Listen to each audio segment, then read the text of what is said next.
Pui, ko oi ko itu yang mah nyanderu tenonde irange impu opuarke. Nyanderu tenonde jaya nyanderu tenonde gua jaya nyande kur kai irange opua. Oi, agi hae oi kwama. Ibu nyonoang ko konjai kwango nyonoang kwama pu. Nyanderu angin pe mbite yang map omo puar ke pindo ai pu mai gue mau ke tu pecai ua pu ayo gue omo rendia go japo era mi guapo.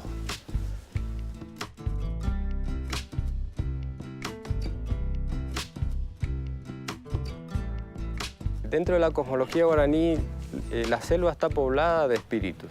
Principalmente se encargan de cuidar que el aprovechamiento de esos recursos no sea excesivo. Por ejemplo, está un espíritu al que denominan el dueño de los árboles, que cuando una persona va a apear un árbol, por ejemplo, para aprovechar la madera o para extraer miel, tiene que hacerlo teniendo determinadas precauciones para evitar que ese espíritu le arroje una flecha que lo va a enfermar. La historia misionera se enraiza en un fenómeno puntual que fue la conquista española de la Cuenca del Plata.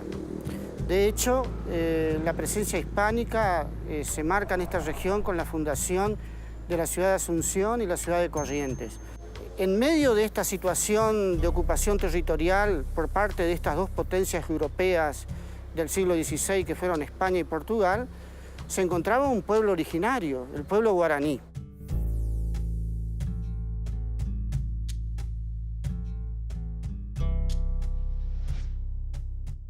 Los hijos de San Ignacio de Loyola llegan por orden del rey y traen dos armas no conocidas hasta entonces como tales, que son la palabra y la música.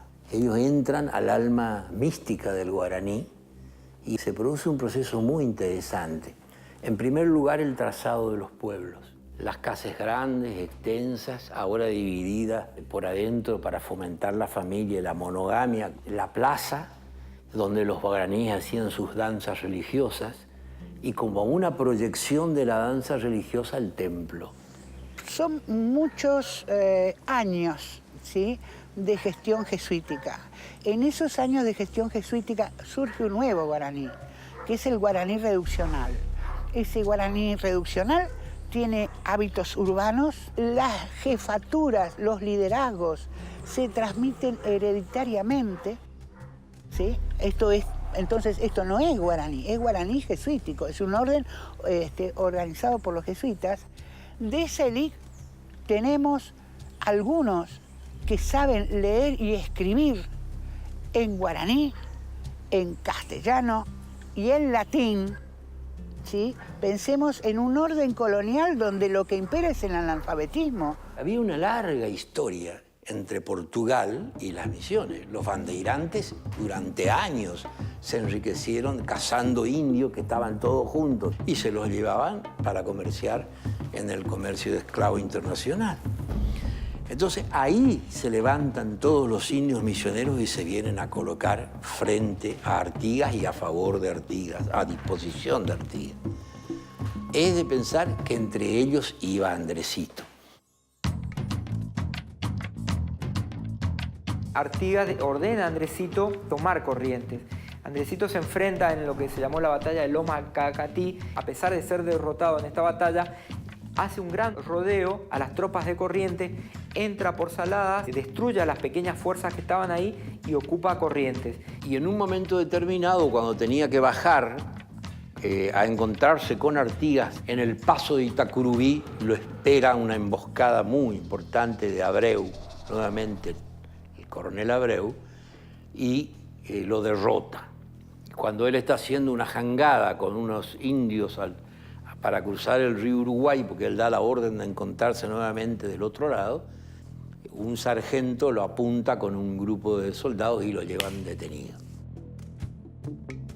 De 1870 a 1897 es una migración espontánea totalmente, tanto a Posadas como los que vienen de Brasil, como los que vienen de Paraguay después de la guerra, los que vienen de Corrientes, totalmente espontánea. Pero ese periodo fue muy sustancioso porque sirvió para que la colonización en Misiones se difundiera. Después hay una colonización que viene directamente de ultramar y que después de un periplo por Argentina no exitoso, recalan en Misiones, que son las colonias de Apóstoles, Azara, con unas pocas familias de polacos y ucranianos, que es una colonización exitosa porque prendió, digamos, ¿no? Generó una atracción para colonos del mismo origen. Como el Schwelm le dijo, traigan todo lo que puedan para comenzar acá, herramientas. Entonces mi gente, mi abuela, puso en el cajón del equipo, vamos al equipo, papas para semilla.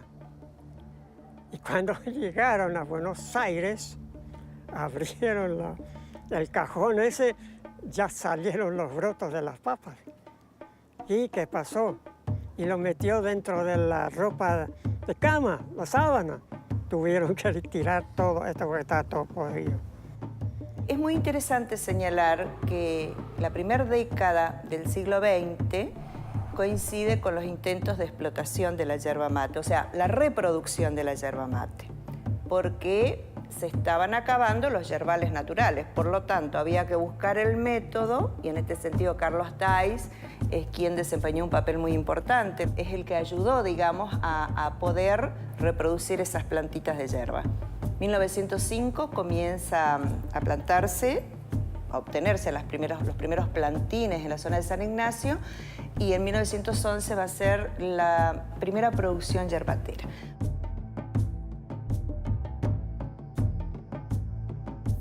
Los colonos ucranianos, rusos y polacos de la zona centro del territorio de Misiones organizan una marcha de protesta el 15 de marzo de 1936 con el objetivo de reclamar un único precio de 6 pesos por arroba de tabaco, la distribución y mensura equitativa de las tierras que ocupaban y la eliminación del reciente impuesto implementado por el CRIN sobre las nuevas plantaciones de yerba mate.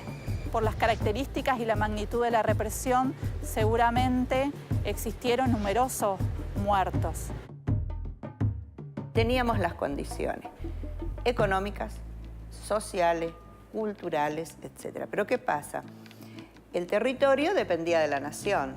Entonces, los recursos, digamos, que Misiones aportaba, no quedaban en Misiones, iban a la nación. Y había muchos intereses de juego que trataban de que se mantuviera el estatus de territorio nacional.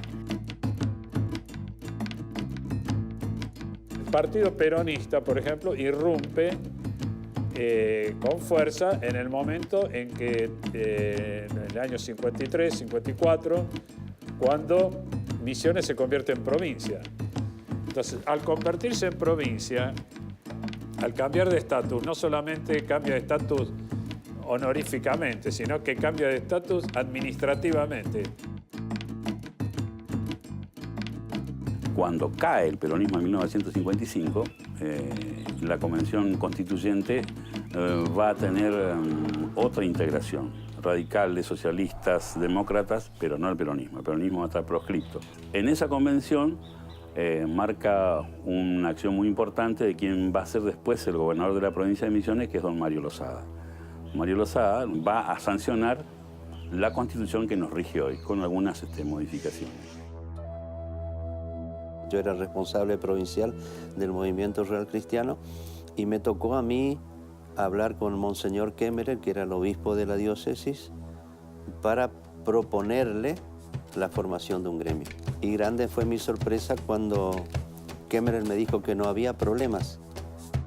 El primer reclamo que tenemos como organización cuando nace el MAM el 28 de agosto del 71 fue 3.000 productores frente a la Cooperativa Agrícola Noverá. Entonces el reclamo puntual de la primera manifestación fue un atraso de la yerba mate del 65 al 71 tenemos 6 años. 6 años no nos pagaron el 30% del precio.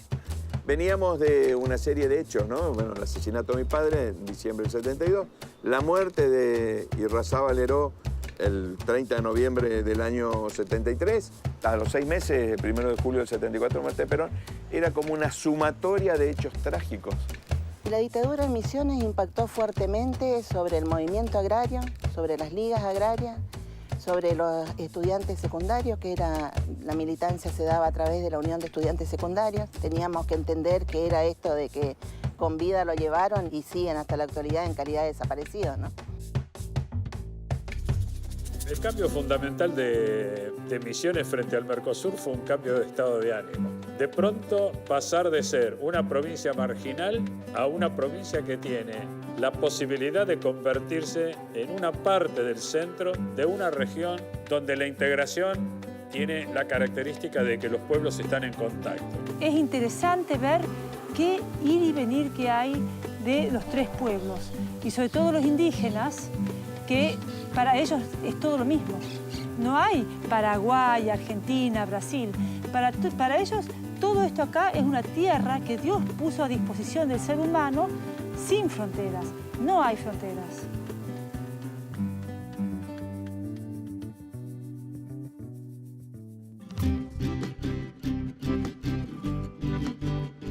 Misiones es hoy una provincia habitada por diferentes etnias que la enriquecen culturalmente día a día.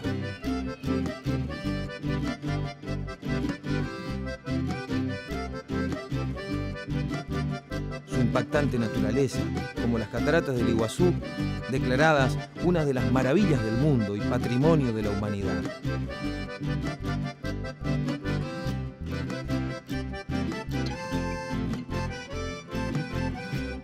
Los altos del Moconá y los más variados paisajes atraen visitantes de todo el mundo.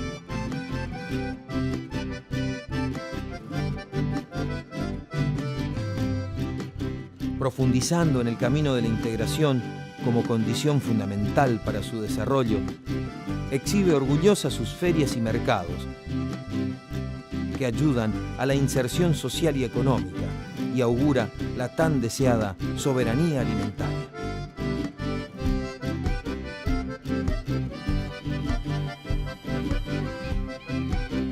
La Tierra Colorada es testigo del crecimiento del pueblo misionero.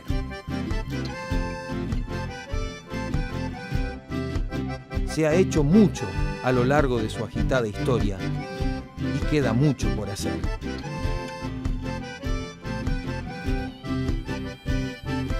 Andresito, hace casi 2 siglos, dejó el desafío planteado de luchar por obtener una provincia equitativa, con libertad y justicia para todos.